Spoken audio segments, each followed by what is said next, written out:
അപ്പോൾ ഈ കാണിച്ചിരിക്കുന്നതാണ് നമ്മൾ കഴിഞ്ഞ ക്ലാസ്സിൽ പഠിച്ച ജേണലിൻ്റെ ഫോർമാറ്റ്. അപ്പോൾ ഇവിടെ രണ്ട് ജേണലാണ് നമ്മൾ ഒരു ഡെമോയ്ക്ക് വേണ്ടിയിട്ട് എടുത്തിരിക്കുന്നത്. Cash account debit 60,000 to capital, salary account debit 10,000 to cash.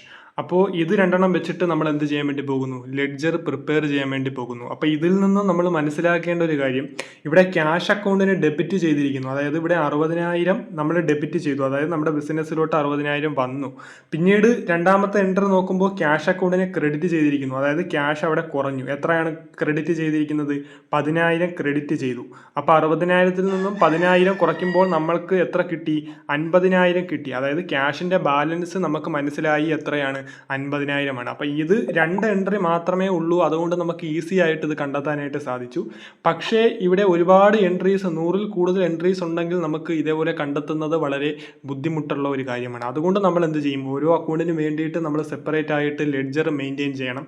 അപ്പോൾ ഇവിടെ ക്യാഷ് ഉണ്ട്, അതേപോലെ തന്നെ ക്യാപിറ്റൽ ഉണ്ട്, സാലറി ഉണ്ട്. അപ്പോൾ ക്യാഷിന് വേണ്ടിയിട്ട് നമ്മളൊരു ലെഡ്ജർ മെയിൻറ്റെയിൻ ചെയ്യണം, ക്യാഷ്. അതേപോലെ തന്നെ ക്യാപിറ്റലിന് വേണ്ടിയിട്ട് ഒരു ലെഡ്ജർ മെയിൻറ്റെയിൻ ചെയ്യണം. അതേപോലെ സാലറിക്ക് വേണ്ടിയിട്ട് മെയിൻറ്റെയിൻ ചെയ്യണം.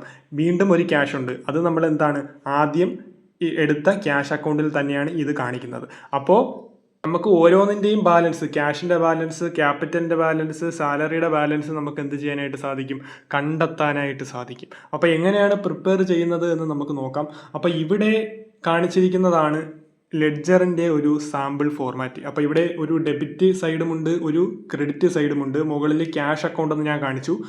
ഒരു ഡേറ്റ് കോളം, ഒരു പർട്ടിക്കുലേഴ്സ് കോളം, ഒരു ജേണൽ ഫോളിയോ. നമ്മൾ ജേണൽ നോക്കിയാണ് ലെഡ്ജർ പ്രിപ്പയർ ചെയ്യുന്നത്. അപ്പോൾ അതിൻ്റെ നമ്പർ നമുക്ക് വേണമെങ്കിൽ ഇവിടെ കാണിക്കാം.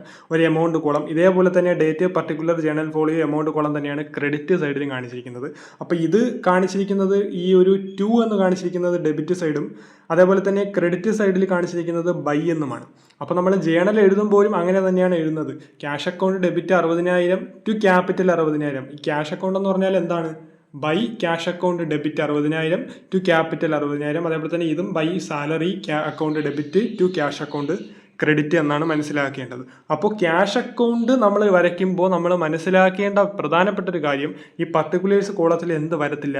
ക്യാഷ് എന്ന് പറയുന്ന അക്കൗണ്ട് വരത്തില്ല. അതേപോലെ തന്നെ നമ്മൾ സാലറി അക്കൗണ്ട് വരയ്ക്കുമ്പോൾ പർട്ടിക്കുലേഴ്സിൽ എന്ത് കാണിക്കത്തില്ല?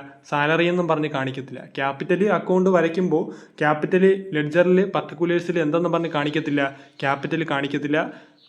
ഓപ്പോസിറ്റ് നിൽക്കുന്നത് ഏതാണോ ആ ഒരു അക്കൗണ്ട് ആയിരിക്കും നമ്മൾ കാണിക്കുന്നത്. അപ്പോൾ ഇവിടെ ക്യാഷ് അക്കൗണ്ട് നമ്മൾ പ്രിപ്പയർ ചെയ്യാൻ വേണ്ടി പോകുന്നു. ഞാൻ ഒരു ഡേറ്റ് കൊടുക്കുന്നു, 1/4 എന്ന് പറഞ്ഞൊരു ഡേറ്റ് കൊടുത്തു. അതിനുശേഷം ഇതിൽ ക്യാഷുമായിട്ട് ബന്ധപ്പെട്ടിട്ടുള്ള എൻട്രി ഏതാണെന്ന് നോക്കുക. അപ്പോൾ ഇവിടെ ആദ്യം തന്നെ കാണാം by cash account debit to capital 60,000. അപ്പോൾ നമ്മൾ പറഞ്ഞു ക്യാഷ് അക്കൗണ്ട് വരയ്ക്കുമ്പോൾ എടുക്കേണ്ട ആവശ്യമില്ല. അല്ലാതെ വന്നിരിക്കുന്നത് ഏതാണ് നോക്കണം? ടു ക്യാപിറ്റലാണ് വന്നിരിക്കുന്നത്. അപ്പോൾ ഈ ടു ക്യാപിറ്റൽ അതാണ് നമ്മൾ നോക്കേണ്ടത്. അപ്പോൾ 2 സൈഡിൽ ഞാൻ എന്ത് കാണിച്ചു? ക്യാപിറ്റൽ എന്ന് കാണിച്ചു. എമൗണ്ട് എത്രയാണ്? 60,000 കാണിച്ചു. അപ്പോൾ ആ ഒരു എൻട്രി നമ്മൾ പാസ് ചെയ്തു. അടുത്തത് നമ്മൾ ക്യാഷുമായിട്ട് റിലേറ്റ് ചെയ്ത് വരുന്നത് salary account debit 10,000 to cash account 10,000. അപ്പോൾ ഇവിടെ ക്യാഷ് നമ്മൾ എടുക്കേണ്ട കാര്യമില്ല, സാലറിയാണ് എടുക്കേണ്ടത്. Salary account debit. അപ്പോൾ സാലറി അക്കൗണ്ടിന് ബൈ സാലറി അക്കൗണ്ടാണ് വന്നിരിക്കുന്നത്. അപ്പോൾ ബൈ സൈഡിൽ സാലറി എന്ന് പറഞ്ഞിട്ട് കാണിക്കണം. സാലറി എത്രയാണ് എമൗണ്ട്? 10,000 ആണ് എമൗണ്ട്. അപ്പോൾ 10,000 കാണിച്ചു.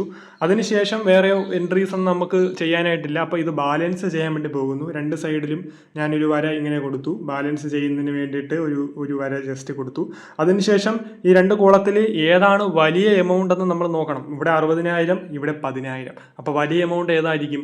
60,000 ആയിരിക്കും. ആ എമൗണ്ട് ഞാൻ ഈ ഒരു മെയിൻ കോളത്തിലായിട്ട് കാണിച്ചു, 60,000. അതേപോലെ തന്നെ ക്രെഡിറ്റ് സൈഡിലും 60,000 ഞാൻ കാണിച്ചു.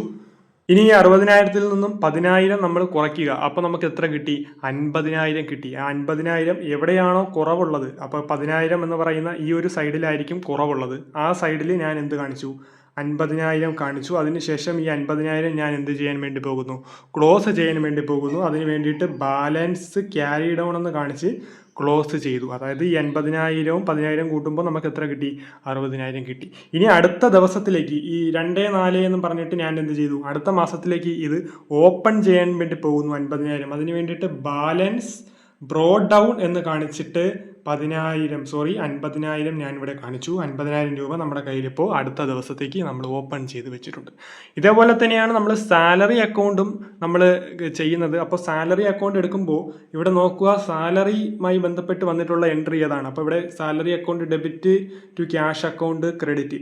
അപ്പോൾ ഇവിടെ നമ്മൾ സാലറി നമുക്ക് എടുക്കേണ്ട ആവശ്യമില്ല, കാരണം സാലറി അക്കൗണ്ടിൽ നമ്മൾ സാലറി കാണിക്കത്തില്ല.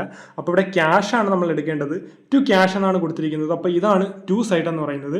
അപ്പോൾ ടു ക്യാഷ് കാണിച്ചു. എമൗണ്ട് 10,000 ആണ്. എമൗണ്ട് കോളത്തിൽ 10,000 കാണിച്ചു. വേറെ എൻട്രീസ് ഒന്നും നമുക്കില്ല, അതുകൊണ്ട് ഞാനിത് ടോട്ടൽ ചെയ്യാൻ വേണ്ടി പോകുന്നു. അപ്പോൾ രണ്ട് സൈഡിലും 10,000 എന്ന് ഞാനിവിടെ മെയിൻ കോളത്തിൽ കാണിക്കുന്നു. അതിനുശേഷം കുറവുള്ള സ്ഥലം, അതായത് നമ്മൾ എമൗണ്ട് എഴുതാത്ത ഈ ഒരു സ്ഥലത്ത് ഞാൻ 10,000 എന്ന് കാണിച്ചു. ഇത് ഞാനിവിടെ ക്ലോസ് ചെയ്യാൻ വേണ്ടി പോകുന്നു. ബാലൻസ് ക്യാരി ഡൗൺ എന്ന് കാണിച്ചത് ക്ലോസ് ചെയ്തു. അടുത്ത ദിവസത്തേക്ക് ഇതിപ്പോൾ 1.4 ആണെങ്കിൽ അടുത്ത 2.4 വേണ്ടിയിട്ട് ഞാൻ എന്ത് ചെയ്യാൻ വേണ്ടി പോകുന്നു, ഇത് ഓപ്പൺ ചെയ്യാൻ വേണ്ടി പോകുന്നു. Balance bro down 10,000. ഇതേ രീതിയിൽ തന്നെയാണ് നമ്മൾ എന്ത് ചെയ്യുന്നത്, ക്യാപിറ്റൽ അക്കൗണ്ട് ചെയ്യുന്നത്. അപ്പോൾ ഇത് മനസ്സിലായവർ എന്ത് ചെയ്യുക, ക്യാപിറ്റൽ അക്കൗണ്ട് ഒന്ന് ചെയ്ത് നോക്കുക. അപ്പോൾ അടുത്ത ഒരു ക്ലാസ്സിൽ നമുക്ക് വലിയൊരു ക്വസ്റ്റ്യൻ നമുക്ക് ചെയ്ത് പഠിക്കാം. ജേണല് അതിന് ചെയ്തതിന് ശേഷം ledger, trial balance, income statement, balance sheet വരെ കംപ്ലീറ്റ് ഫൈനൽ അക്കൗണ്ട് നമ്മൾ അടുത്ത ക്ലാസ്സിൽ ചെയ്യുന്നതായിരിക്കും.